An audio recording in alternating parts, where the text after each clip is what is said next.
Point de presse du syndicat national des agents de la Direction générale des transports terrestres, du Centre national de l'examen du permis de conduire et du Centre national d'édition et de délivrance des documents de transport, CNDDT. Le syndicat national des agents de la Direction générale des transports terrestres, SINA-DGTT, vient à travers le point de presse de ce lundi 13 janvier 2025 s'exprimer pour dénoncer les maux dont souffrent nos entités administratives, à savoir la Direction générale des transports terrestres, le Centre national de l'examen du permis de conduire et le Centre national d'édition et de délivrance des documents de transport. En effet, à l'absence d'un dialogue franc, tant avec les collaborateurs que les partenaires sociaux, à l'exemple du secrétaire général du ministère qui jusque-là n'a toujours pas de bureau, mais qui squatte dans une salle de réunion depuis sa prise de service. Pire, les missions et prérogatives du secrétaire général sont arrogées par le directeur de cabinet du ministre. Il y a la situation du chef de service administratif et financier de la DGTT suspendu temporairement par le ministre depuis plus de 8 mois, alors que ce dernier, CESAF, a été nommé en Conseil des ministres. Là encore, on observe une entrave à la déontologie administrative. Concernant le plan réglementaire, il est constaté la volonté manifeste de Monsieur le ministre de ne point faire aboutir les 2 projets de décret de la DGTT, notamment le projet de décret portant attribution et organisation de la DGTT, le projet de décret portant modification du décret numéro 00864/PR/MRP du 20 août de 1980, fixant les statuts particuliers des fonctionnaires du secteur transport.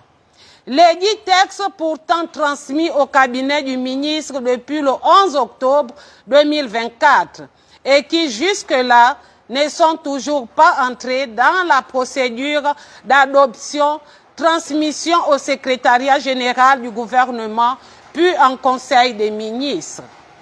À ces textes fondamentaux et indispensables pour le fonctionnement de cette entité, on note également que 10 projets d'arrêté ont été transmis à la même date, toujours sans suite. Sur le plan organisationnel et fonctionnel, il convient de préciser que la DGTT, le CNDDT et le CNDDT n'ont pas la DGTT et le CNEPC n'ont pas bénéficié de budget de fonctionnement en 2024, pourtant voté. Où est passé ce budget de fonctionnement alors que nous sommes dans l'ère de la restauration des institutions? Comment peut-on alors demander à des entités ne disposant pas de 10 budgets d'être performantes? En outre, on note un dysfonctionnement notoire marqué par l'insuffisance et l'absence de postes de travail, mobilier, équipements, outils informatiques, l'absence de consommables, imprimés spéciaux et logiciels appliqués, l'obsolescence du matériel informatique, à l'exemple du CNEPC, du Centre national de l'examen de permis de conduire, qui dispose à ce jour que d'un ordinateur pour le traitement, la saisie du permis de conduire pour l'ensemble du territoire national. L'absence totale de véhicules de service et liaison depuis près de 20 ans. Par ailleurs, dénoncer l'injustice et le préjudice dont sont victimes les agents des services cités, Supra, consécutifs aux décisions arbitraires de Monsieur le ministre, notamment la mauvaise gestion du compte régie de la DGTT dû au dépassement de fonctionnalités du dit compte, la violation flagrante des dispositions des arrêtés instaurant le paiement de la prime de rendement, la non prise en compte des propositions pertinentes et logistiques, une soutenabilité et une pérennité de cette prime, la décote de 19% du montant de la prime des agents de la DGTT, CNEPC et CNDDT, créance créée par la décision injuste de Monsieur le ministre.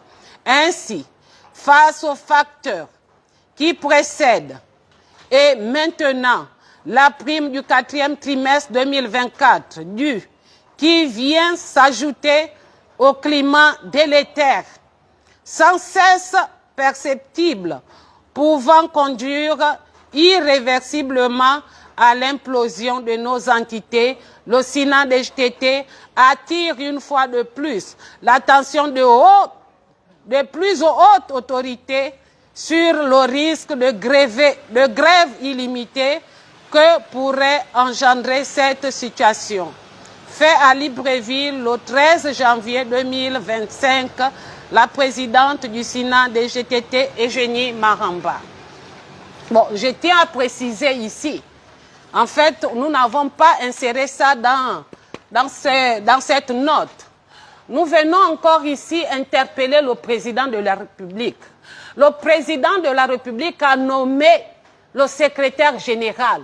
On ne peut pas être dans une administration comme le ministère des Transports et ne pas avoir un secrétaire général qui est dans ses fonctions. Depuis qu'il a été installé, il squatte dans une salle de réunion. Je n'ai jamais vu ça depuis que je suis dans ce ministère. Même encore, pire encore, lui-même a signé un arrêté sur la décision de mutation et des affectations. Or, ce sont des prérogatives qui émanent du secrétaire général.